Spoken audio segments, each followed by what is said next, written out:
जिनके ऊपर पूरी महाभारत का युद्ध हुआ था। अच्छा, महाभारत का युद्ध। हाँ, वे किसी के समझाने पर भी नहीं समझे। अंत में श्री कृष्ण ने भी बहुत समझाया, चेतावनी भी दी, पर वे फिर भी नहीं समझे। तो प्रस्तुत है हमारी आज की पारंपरिक कहानी कथन, जिसका शीर्षक है कृष्ण की चेतावनी। हस्तिनापुर की राजसभा सजी है। भीष्म, द्रोण, कर्ण, कृपाचार्य और धृतराष्ट्र सभी अपने अपने आसनों पर बैठे हैं। सभा में मौन पसरा हुआ है। सभी प्रतीक्षा कर रहे हैं आज क्या निर्णय होगा। तभी पधारते हैं स्वयं माधव श्री कृष्ण। महाराज धृतराष्ट्र, प्रणाम। स्वागत है माधव, स्वागत है। कौरवों की सभा में आपका स्वागत है। बताइए किस कार्य से आए हैं। मैं यहाँ युद्ध का संदेश लेकर नहीं आया, बल्कि शांति का संदेश लेकर आया हूँ। पांडव आपके भी पुत्र हैं। वे अपने बड़े भाई दुर्योधन से युद्ध नहीं चाहते। वे ना तो सोना चांदी हीरे के खजाने मांगते हैं, ना ही पूरा राज्य। बस छोटे छोटे 5 गांव दे दो, इतने में रहेंगे। दो न्याय अगर तो आधा दो, पर इसमें भी यदि वादा हो तो दे दो केवल 5 ग्राम। रखो अपनी धरती तमाम, हम वही खुशी से खाएंगे, परिजन पर हंसी ना उठाएंगे। इतने में दुर्योधन क्या कहते हैं, आइए देखते हैं। हा हा हा, माधव यह संभव नहीं।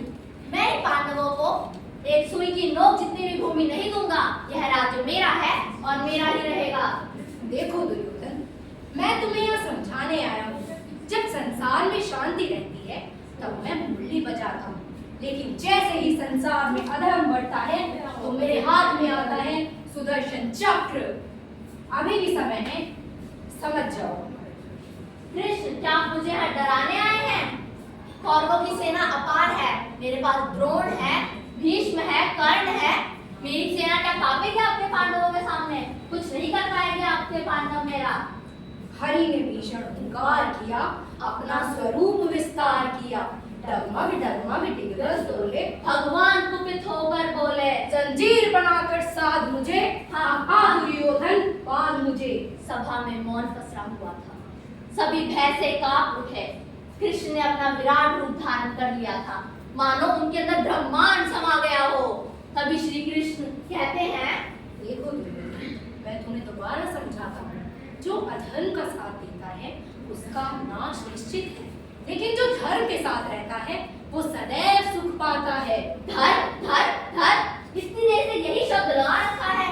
ऐसी क्या ताकत है तुम्हारे इस धर्म में? अगर तुम्हारा धर्म इतना शक्तिशाली है तो इसी क्षण मुझे मेरा भविष्य दिखाओ।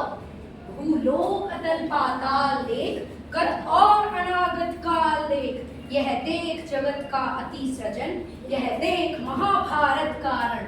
मृतकों से भटी तू है, पहचान इसमें कहाँ तू है।